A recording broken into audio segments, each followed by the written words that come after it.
do you think that women who voted for Hillary, women who have strongly supported the feminist movement and supported the left, are feeling disenfranchised given the current climate of sexual brutality and oppression brought to light in Hollywood recently?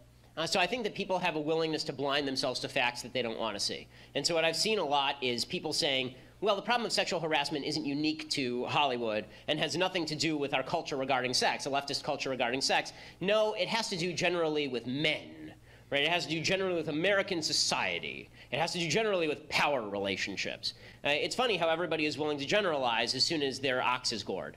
Right? As soon as the left sees, wait, our culture, our feminist culture that we said that we were going to promulgate and was going to protect women hasn't protected women, nearly at all, then all of a sudden it turns into, well, it's not us that sin, it's men that sin. Right? And so I've been getting a lot of this online in the last couple of days. It's you men who haven't stood up. And I keep saying, like, what do you want me to do? And I'll do it. Really, what do you want me to do? Like, if you show me a rapist like Harvey Weinstein allegedly is, then I will say, send him to jail or castrate him, right? Like, this is not difficult. But if you just say to me, you don't acknowledge the rape culture, again, I need you to define that, and I need you to explain to me what I did.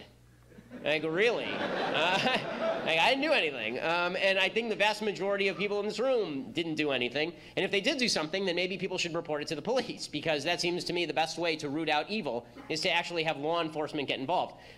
So the left is, so the question of what the left is doing about this, do they feel disenfranchised? No, I think they're just going to blame the same people they always blame because we're all in our own little bubbles. Should they feel disenfranchised? 100%. Because in a society that treats sex as transactional, in a society that basically reduces sex to any sort, just a physical transaction that is based solely on consent, it makes it very difficult to explain why it is that the casting couch in Hollywood is bad per se.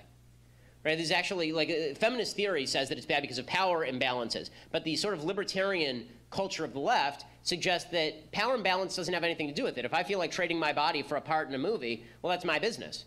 And if you say differently, then you're slut-shaming me. Right? So that's, well, you can't really have it both ways. Either it's bad or it's not bad. And if we are going to fight sexual harassment and sexual assault, it seems to me that we have to do a couple of things. One, we have to reinvest sex with value beyond just a physical transaction.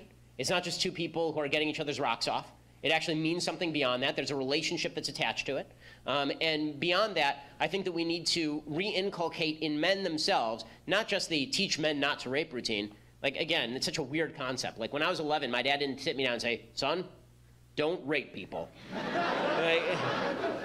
Like, if you have to teach your child that, my guess is that you got a bigger problem than that on your hands.